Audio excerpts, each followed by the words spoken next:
We will now begin to learn a few basics of the grammar in the English language. Our first lesson will be on sentences, clauses, and phrases. Let us look at this sentence. Amy writes books. When you look at this statement, you instantly understand that it is a sentence and that the sentence contains words. But sentence can be divided into two. There can be clauses in a sentence or even phrases. To understand this more, we need to look at each sentence more properly. Let us look at this sentence itself. The word Amy is a subject. The word writes is a verb. The word books is an object.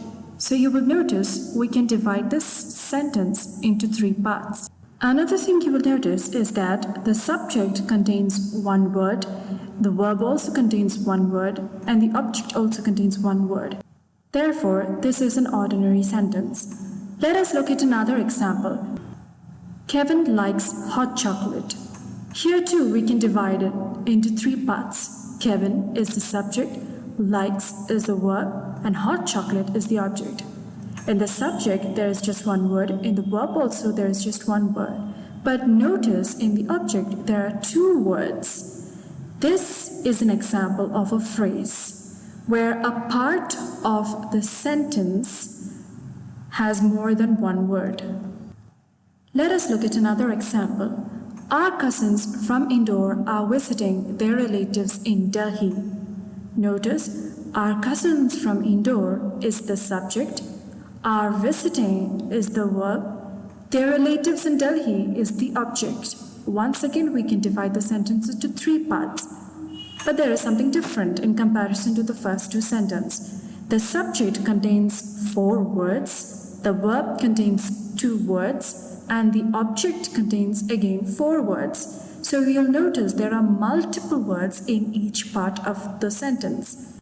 That is why each of them will be a phrase. Three phrases have made this one sentence.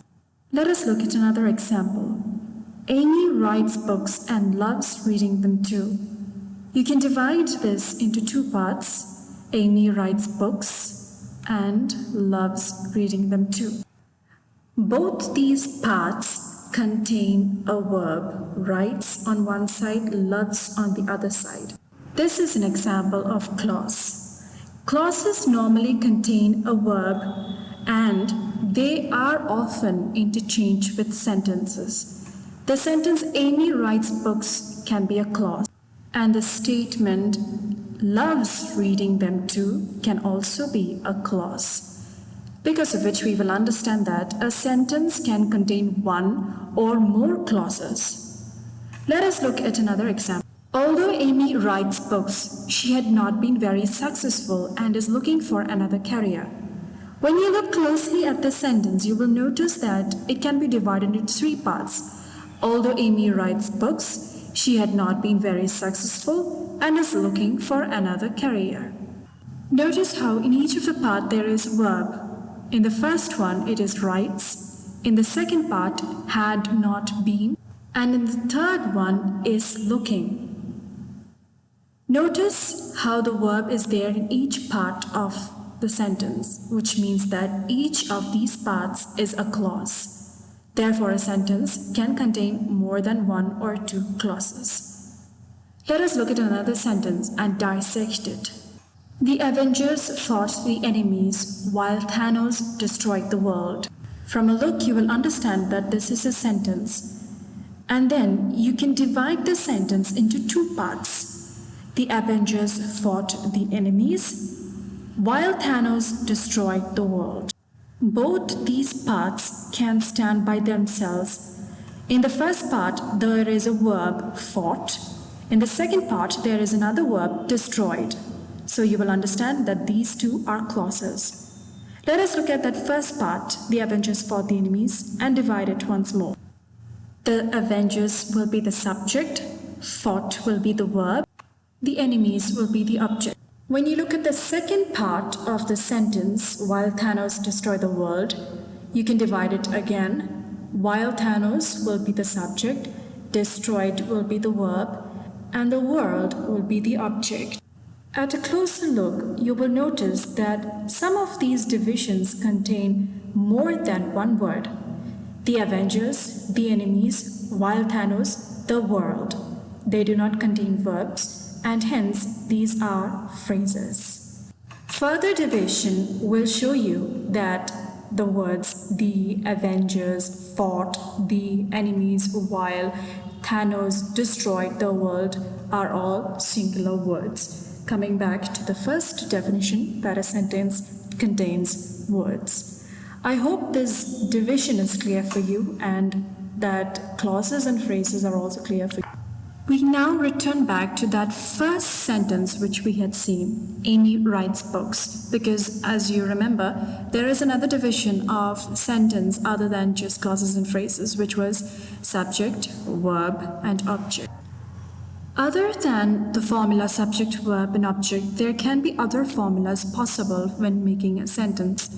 Let us look at another sentence. The birds are flying. Here, the birds is the subject and are flying is the verb. Notice how the sentence is complete and makes sense even if there is no object. So subject and verb can be another suitable formula. Let us look at another sentence. I am tired.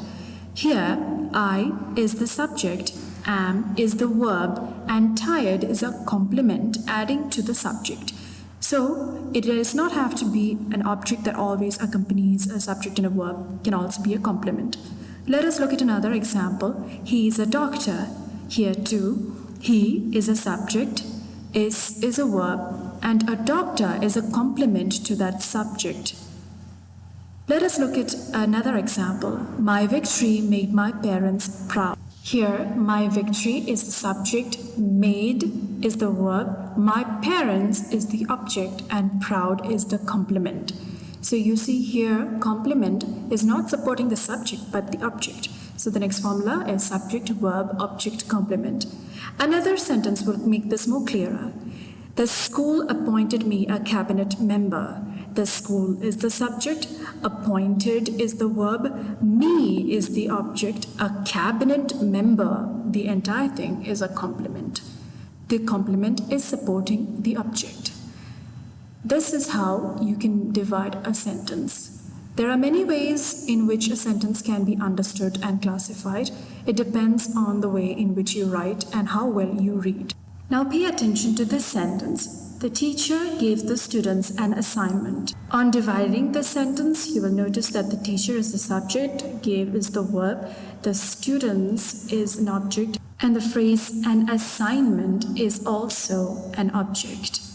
Notice how there are two objects in the sentence. One object will be indirect and the other object will be direct. But to understand which is which, you will need to look closely at the sentence. The teacher is giving something to the students, but she is not having direct contact with the students at first. Because what she is doing is, she is first holding the assignments and then giving the assignments to the students. From this, you will understand that the direct object is the assignment which the teacher is directly holding, and the indirect object are the students because the direct object is being given to them. I hope indirect and direct objects are clear for you. There will be a small assessment on the basis of this video to check whether you have understood it very clearly. Until we continue with the rest of the classes, stay home, stay safe.